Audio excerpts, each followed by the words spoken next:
დავით თევზაძე ახალციხის 22-ე მოტომსროლელთა ბრიგადას სადილობის დროს ესტუმრა.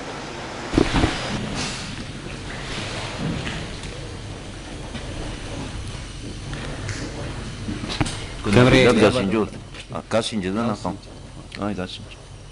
განსხვავებული არის თუ არა სხვა დღეებთან შედარებით? მე რა სხვა დღეებში აქ არა ვარ და. საერთოდ ჯამრთელი ვარ. კეტვის სუპი არა და სოუსი. ხშირად გიწევთ ასეთ გემრიელი უფლების კეთება ჯარში? ყოველდღიურად ასეა.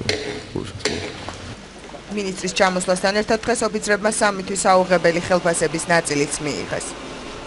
ხელფასები ჩამოვიდა, მაგრამ რამდენი თვის ნამდვილად არ ვიცი. რამდენი თვეა რაც არ აგია?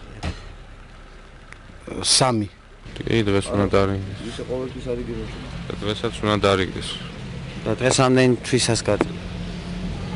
თვის ავაკას. ეს მინისტრის ჩამოსვლას დაამთხვეს სპეციალურად, ხო? ესე ამბობენ. არა მგონია.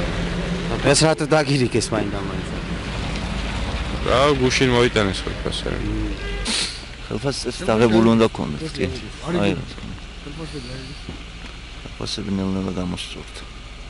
დავით თევზაძე ამ წუთებში 22-ე ბრიგადის სამხედრო შტაბში სამცხე-ჯავახეთის გარნიზონის ხელმძღვანელობას ხვდება, რომელიც დახურულ კარს მიღმა მიმდინარეობს.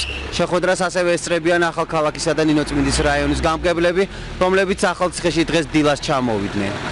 დაიწყო უკვე შემცირება რუსული არმიის, რუსული ნაწილის. დღეს ესე იგი ჩვენ დავაკონკრეტეთ, იმიტომ რომ იქ ძალიან ბევრი შენობა ნაგებობებია.